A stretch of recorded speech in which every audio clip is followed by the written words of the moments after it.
తెలంగాణలో ఒక అద్భుతమైన శక్తివంతమైన ఆలయం ఉంది.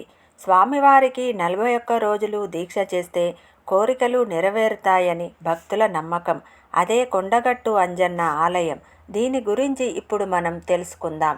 పురాణగాథ త్రేతాయుగం రామాయణ కాలంలో లక్ష్మణుడి ప్రాణాలు కాపాడడానికి హనుమంతుడు సంజీవని పర్వతాన్ని తీసుకువస్తుంటాడు. ఆ సమయంలో ఆ పర్వతం నుండి ఒక చిన్న ముక్క విడిపోయి ఇక్కడ పడిందని, అందుకే దీనికి కొండగట్టు అనే పేరు వచ్చిందని భక్తుల నమ్మకం. ఇది ఎలా వెలుగులోకి వచ్చిందంటే, సుమారు 300 ఏళ్ల క్రితం సంజీవుడు అనే ఒక ఆవుల కాపరి ఈ ప్రాంతంలో ఆవులను మేపుతూ ఉండేవాడు. ఒకరోజు ఒక ఆవు తప్పిపోవడంతో అతను వెతుకుతూ అలసిపోయి ఒక చెట్టు కింద నిద్రపోయాడు. అప్పుడు ఆ ఆంజనేయ స్వామి అతని కలలోకి వచ్చి, నేను ఇక్కడే పొదల్లో ఉన్నాను, నాకు ధూప దీప నైవేద్యాలు సమర్పించు అని చెప్పాడట. నిద్రలేచిన సంజీవుడు వెతకగా అక్కడ శంకుచక్రాలతో కూడిన స్వామివారి విగ్రహం కనిపించింది. అప్పుడే అక్కడ ఒక చిన్న ఆలయాన్ని నిర్మించారు.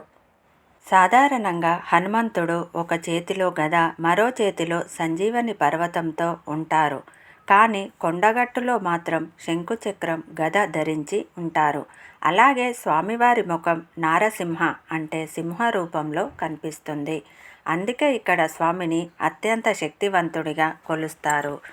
హనుమంతుడి మాల ధరించి 41 రోజుల పాటు మండల దీక్ష చేస్తే ఎలాంటి అనారోగ్య సమస్యలైనా గ్రహ దోషాలైనా తొలగిపోతాయి, ఎలాంటి కోరికలైనా నెరవేరుతాయి.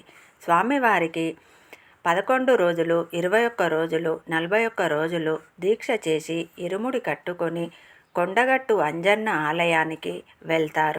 హనుమాన్ భక్తులందరి కోరికలు నెరవేర్చుతారు.